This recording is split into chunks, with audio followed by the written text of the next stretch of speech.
Bueno, 10 de la mañana con 32 minutos en toda la Argentina, mientras Vaca Muerta, esa enorme roca que está en la entre Neuquén, gran parte en Neuquén y Río Negro, suma músculo. Ha llegado un nuevo set de fractura para el Yale en Vaca Muerta.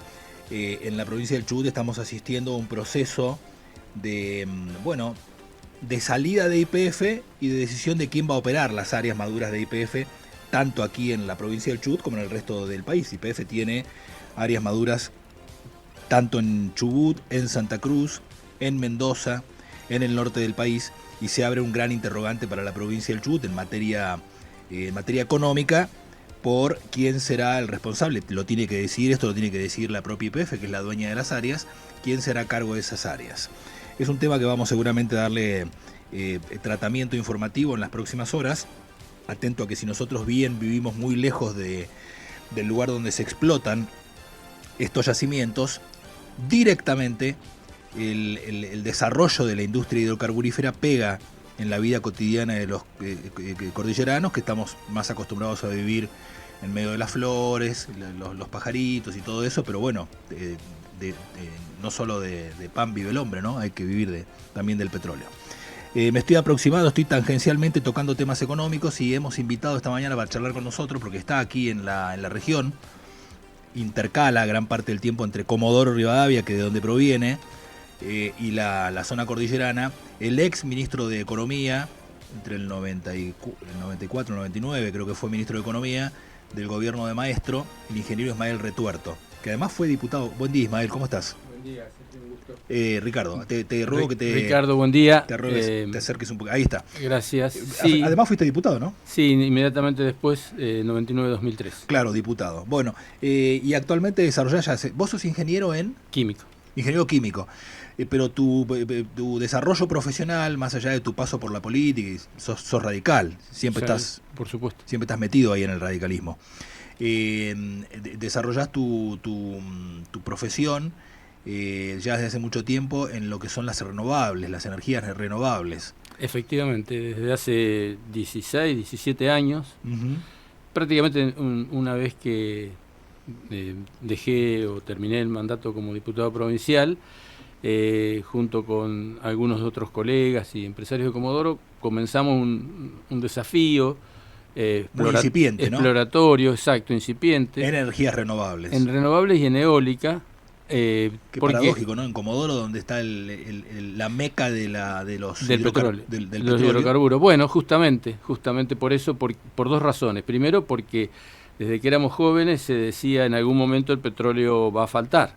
Eso quizás no pase, pero sí está pasando, que hay otros lugares mejores, los que acabas de mencionar, el caso Vaca Muerta, que en aquel momento no existía como dato, pero sí el declino de estas cuencas maduras. Y segundo tema central, que nos perfectamente delineábamos en ese momento, Ricardo, era que en algún momento la comunidad internacional y sobre todo la juventud va a empezar, y ya empezó y ya lo pide, que haya menores consumos de hidrocarburos fósiles a partir del efecto que ocasiona sobre el clima. De eso podemos... Qué apasionante que es ese tema, ¿no? Entonces, en aquel momento, y termino y después vuelvo al tema de fondo, digamos. Entonces, allí desarrollamos una empresa que tuvo un objetivo que era tecnológico, generar aerogenerador de alta potencia. Habida cuenta que también vimos que el recurso era fantástico, pero había habido problemas con el parque eólico que en ese momento se había montado allá por los 90, sí. 94, 95 en Comodoro Rivadavia, la cooperativa de Comodoro. Entonces, hacer un equipo más resistente para estos vientos, bueno, todo eso nos llevó unos años. No ha sido sencillo, montamos un equipo en Comodoro Rivadavia, montamos un equipo en la provincia de Buenos Aires para vientos más suaves, que fue tecnológicamente más moderno, y paralelamente en algún momento, ya hace unos 10 años, nos dimos cuenta que estábamos conociendo mucho el recurso en la zona. De hecho, con un asesoramiento de profesional danés, de la industria, desarrollamos un mapa eólico. Un mapeo, sí, lo conozco. Sí, un atlas eólico. Bueno, y hemos evolucionado y estamos difundiendo esos proyectos ahora ya con vistas a mayores potencias. De hecho, adjudicamos un parque en el proyecto Renovar, en el programa Renovar del Gobierno Nacional allá por el 90, por el gobierno de Macri. 2006-2007, correcto. Y quedaron otros proyectos no con el tope, pero con el cálculo de 100 megavatios. ¿Por qué? Porque esa era la norma para esas licitaciones. Pero ahora se ha aparecido una alternativa todavía en ciernes, que es la posibilidad de hidrógeno, de gran escala. De generar hidrógeno. Claro, de generar hidrógeno. Famoso hidrógeno verde que le llaman. Y ahí el hidrógeno verde, porque se podría se debe lograr con energías renovables. Claro, sí, eólica o solar, exacto. Y ahí hemos desarrollado proyectos y bueno, estamos en eso, tratando de incentivar el conocimiento de la región, de mostrar... En el mapa eólico, ¿la cordillera qué rol juega?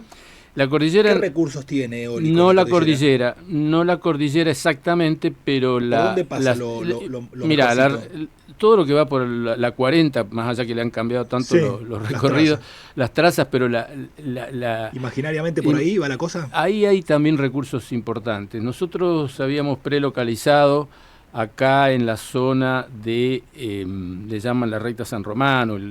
Bueno, allí un lugar interesante, porque, a ver, que haya recurso eólico es un dato fundamental, pero eso solo no alcanza. Claro. Tienes que volcar la generación. Dónde conectar, entonces una subestación en 132 como existía y existe con capacidad podría ser un lugar para conectar ese Estamos tipo de en pañales proyectos. Todavía, ¿no? Sí. Porque hay mucha capacidad para instalar, pero hay que conectar y transportar. Bueno, acá viene un cambio. Todo eso. Sí, pero Ricardo, déjame comentar esto, que es donde estamos. Yo quiero que esta charla, la gente que la escuche, le pueda encontrar un anclaje, que le pueda decir, esto tiene algo que ver conmigo, porque parece que pasa muy lejos de... Sí. Pero bueno, si no... Bueno, exacto. Y fíjate que ha cambiado el panorama que teníamos de 10 años a esta parte. Por dos razones también acá. Primero, porque se ha conocido la posibilidad de explotar el hidrógeno técnicamente. El hidrógeno se produce igual que los demás combustibles, si bien no es un combustible en sí mismo, es un vector energético, por procedimientos industriales a partir del carbono que se obtiene en los fósiles, en el petróleo y en el gas, en una destilería.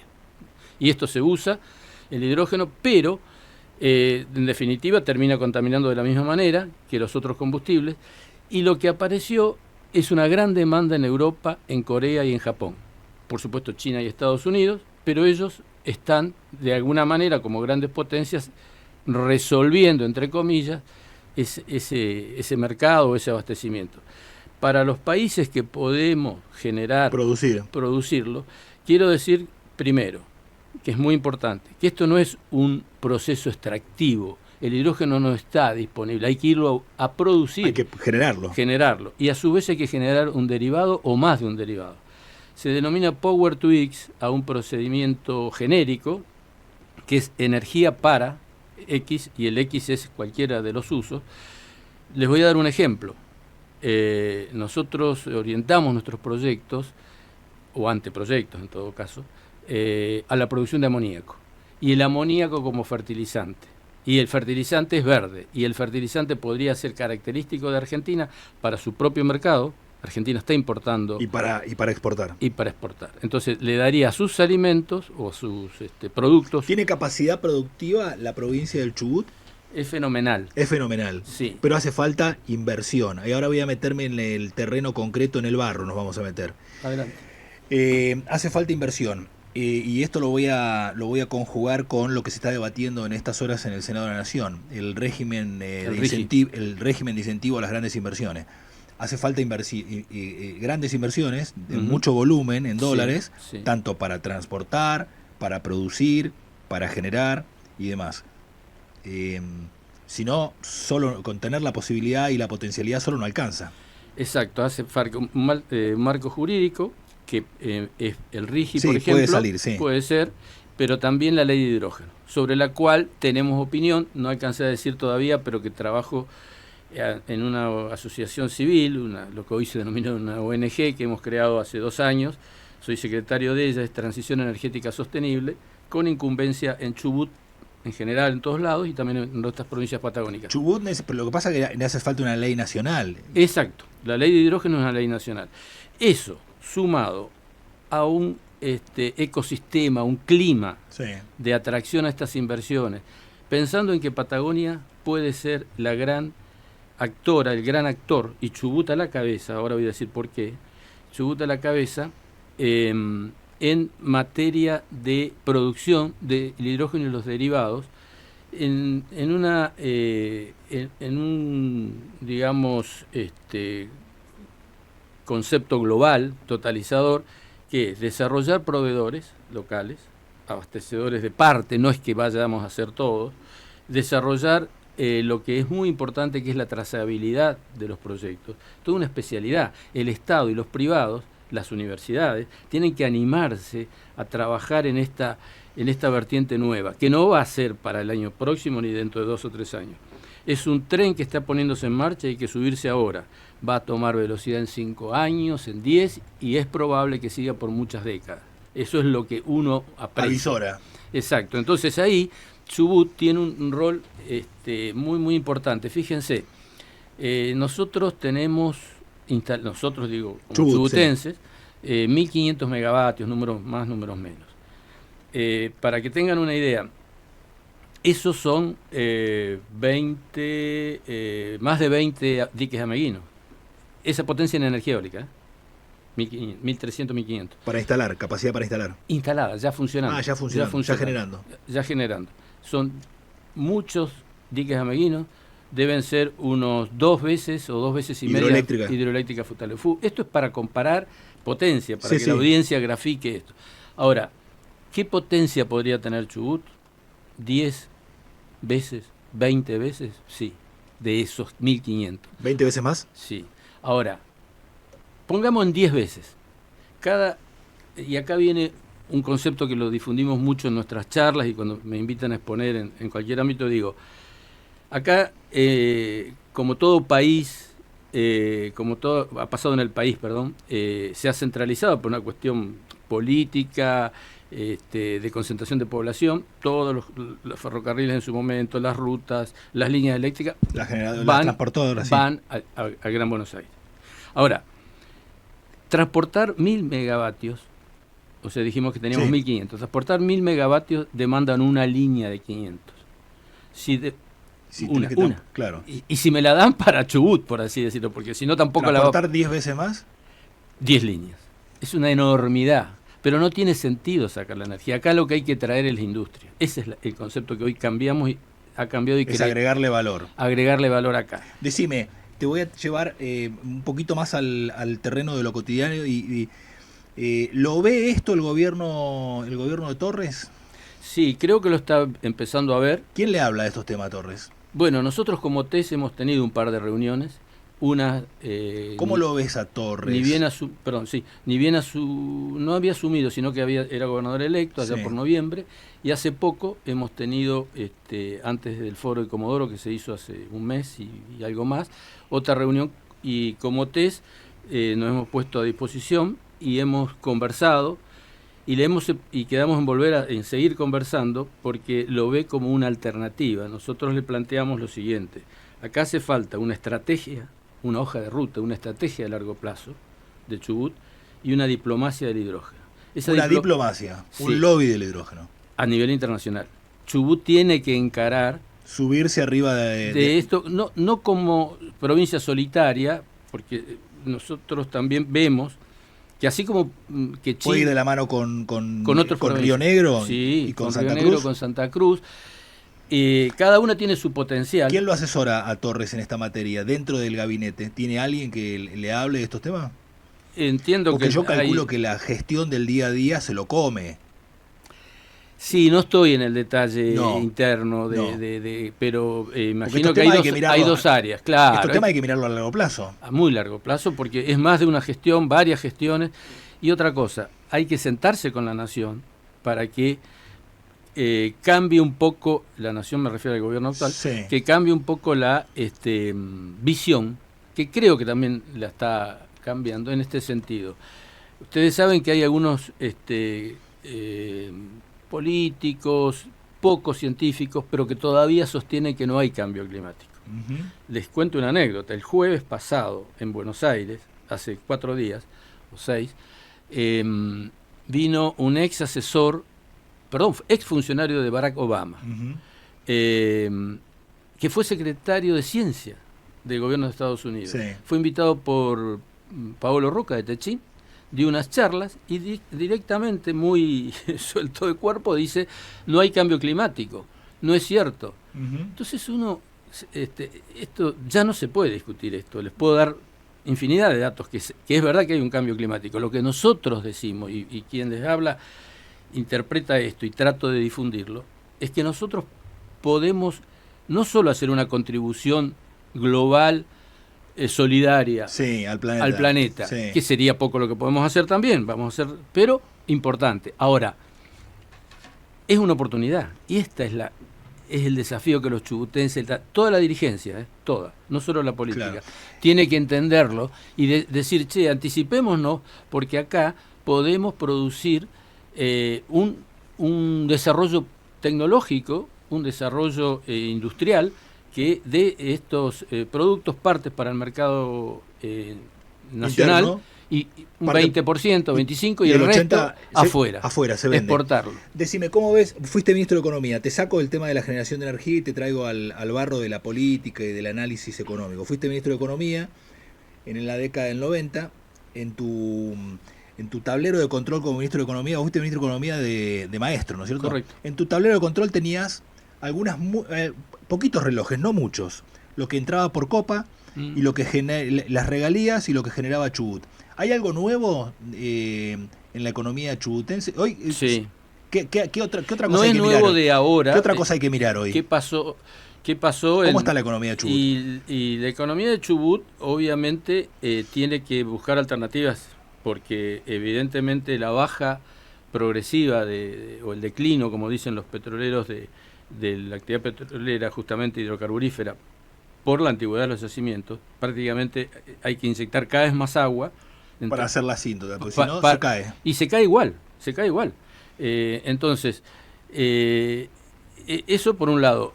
Digo que desde hace unos años, Chubut, producto del precio y producto de la mayor producción, dio vuelta a la ecuación de recursos. Fíjense, en nuestro un pequeño dato de color que a veces lo uso para graficarlo. Cuando yo era ministro, eran 90, en el mejor de los casos eran $90 millones anuales lo que entraban por... ¿Coparticipación? No, por regalías. Ah, por regalías. Por regalías. Era bastante menos del 20%. No, hoy es mucho más, claro. Bueno, en aquel momento vinieron los famosos bonos hidrocarburíferos de la liquidación que Liquidó todas las el provincias. gobierno Fueron de $400 millones, 430. Sí, 600 Santa Cruz, 430 Chubut. Bueno, hoy, y desde el gobierno de Das Neves, no solo hoy, pero desde más o menos fin del momento del Isurume, el último año del Isurume y Das Neves en adelante, esos 400 que fueron un hito histórico y una serie de polémicas porque claro, se sancionaron leyes. ¿En qué lo vamos a gastar? Se hicieron leyes por 700 millones. Sí, claro. Y cuando yo llegué dije: no hay más bonos, y casi todos me dicen: ¿pero cómo no hay más bonos? Y si no los hay, ya están todos comprometidos. Claro. Entonces, bueno, con 700 millones, con 400 millones se hicieron varias cosas. Ahora, anualmente, a partir de ese fin del Isurume y comienzo de Das Neves, y casi permanentemente, 400 son anuales todos los años. Puede estar bajando ahora a 300 y pico, pero y esto es lo que hay que alertarse, porque también es cierto que en aquel momento... Y así no alcanza, sí, todo ahora no alcanza. Nosotros teníamos 22.000, 25.000 empleados. Hoy tenemos 65.000. En el orden de 60 y pico mil. Sí, es variable el número porque a veces... Creció el gasto público totalmente sin crecer los ingresos. Exacto. Los ingresos asíntotas, se llama asíntota, ¿no? Sí. Paralela a la X. Bueno, no, sí, la ordenada de la abscisa. Sí. La abscisa. Correcto. Entonces, no se previó, no es que no se previó, yo creo que se tiró manteca al techo, como es una frase histórica. Bueno, ahora hay que buscar variantes. Yo quisiera volver, sí, no sé, yo estoy a disposición de lo que ustedes quieran consultar, pero mostrar de que esto puede ser de un impacto si hay continuidad. La generación de energía, la transición energética. Exacto, porque hay que empezar a pensarla ahora, pero no, esto no lo va no lo va a aprovechar el gobernador actual. No lo va a cosechar, quizás. No lo va a cosechar, perdón. Sí, pero lo que pasa es que esa mirada es una mirada mezquina. No, yo creo yo creo que hay espíritu de pensar en el largo plazo. Porque Torres es un tipo joven, nosotros le hemos propuesto años, él tiene que pensar en sus hijos y en sus nietos. Claro. Vos en tus nietos. Yo también les digo lo siguiente. Como TES le acercamos varias ideas, entre ellas, es decir, eso de la diplomacia del hidrógeno, eso de ir a Europa a presentar un Chubut muy sólido en cuanto a recursos, en cuanto a nosotros imaginamos 2 hubs industriales, uno en la zona norte y uno en la zona sur.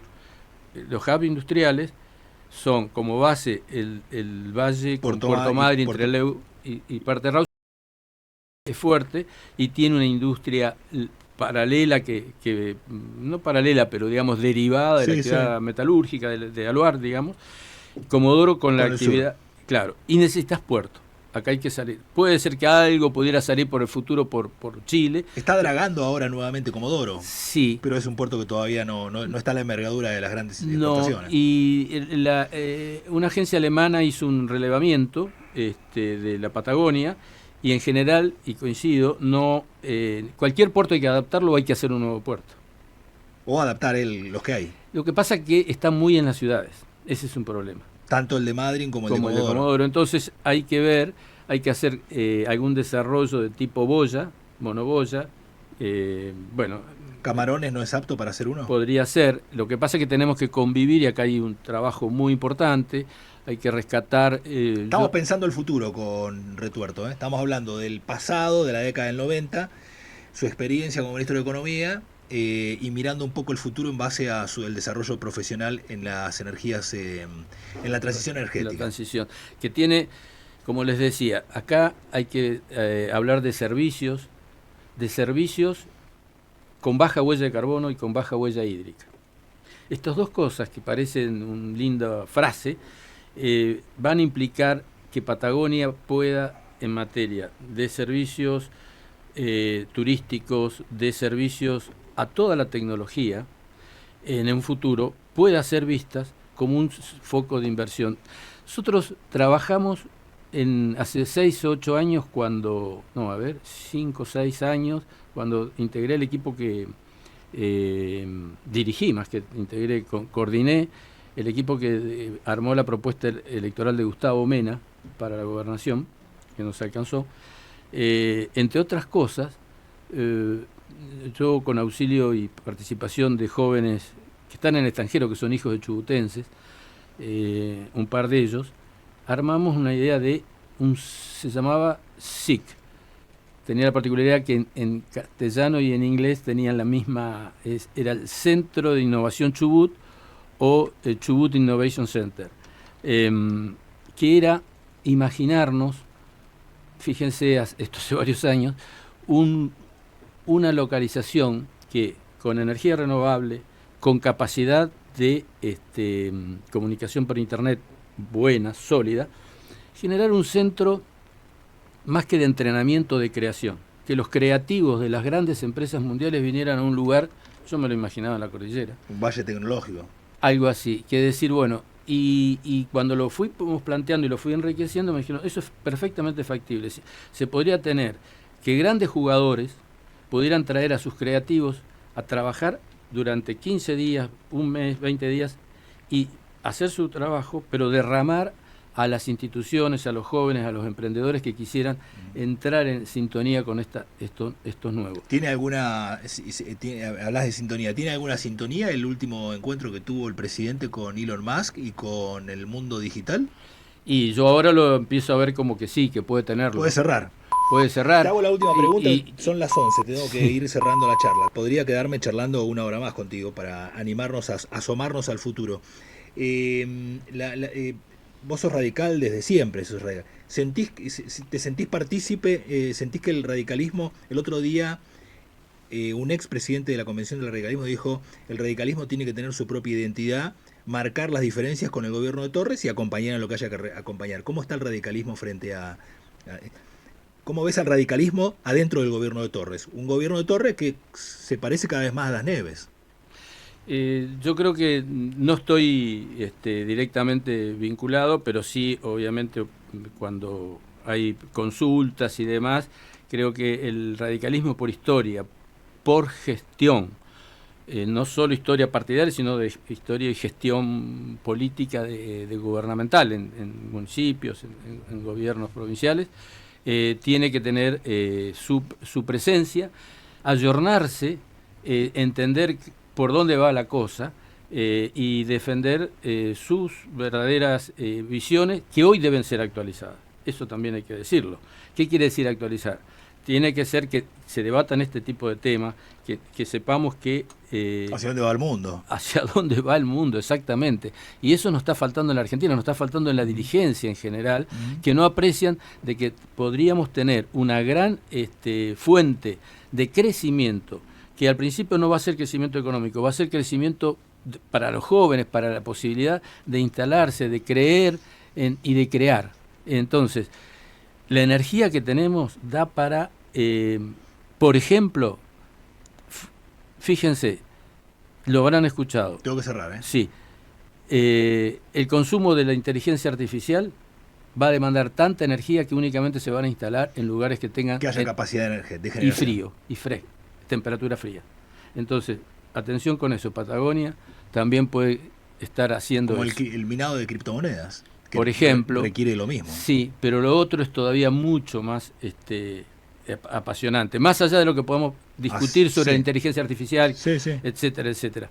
Pero... se requiere un uso intensivo de energía. Un gran pensador famoso, Noah Harari, ha dicho, el mundo se va a clasificar entre países que manejen estas tecnologías y dentro de esos países los ciudadanos que puedan acceder. Cuidado, si no accedemos, analfabetos. Exactamente, absolutamente marginados del mercado laboral. Entonces, acá está el desafío para los jóvenes y la dirigencia tiene que entenderlo. En eso estamos tratando de ayudar a quien quiera compartir este camino. Con nosotros Ismael Retuerto, ex ministro de Economía, ex diputado, y cómo en el día de hoy, ¿cómo te presentarías? Director de ENAT, una desarrolladora, ENAT Sociedad Anónima. E impulsor de la transición energética como secretario de TES, una ONG que... Yo me quedaría charlando una hora más, pero por ahí la audiencia siente como que estamos hablando de algo tan lejano, pero lo que pasa que tarde o temprano eso que parece lejano, o nos subimos a él, o quedamos, como dijiste vos, analfabetos.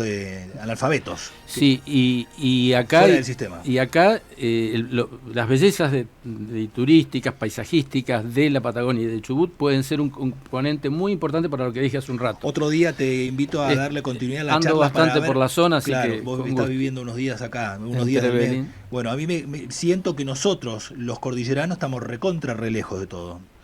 Mira, es general, no te creas. No, bueno, pero ustedes, Comodoro, tiene con qué enfrentar el futuro. La zona norte de la provincia, como dijiste, el polo de Puerto Madryn, el polo de Aluar y la general, tiene con qué defenderse. Nosotros, me da la idea como que no nos alcanza solamente con el turismo. No, pero es para otro día. Para otro día, y piensen en esto de un SIC, un Centro de Innovación Chubut. Sí, también puede ser. Y puede ser en una zona rica en Vos sabés que lo que vos estás pensando, servicios. Lo pensó alguna vez el ex vicegobernador de la provincia, el ingeniero Vargas, que hablaba en la década del 90, ustedes eran gobierno, y él desde acá era presidente de la Cámara de Comercio y hablaba del famoso Valle Tecnológico. Bueno, para eso necesitas conectividad. Sí, conectividad hoy está y hay que conectarse con el mundo. No es imposible. No es tan lejano eso. No es tan lejano. Esa es la carretera, que tenemos mejores carreteras informáticas que carreteras reales, porque la 40 es un desastre. Un desastre. Gracias, Ismael. Un gusto, Ricardo, hasta pronto. Con nosotros entonces el ingeniero Ismael Retuerto. Son las 11 de la mañana en punto en toda la Argentina.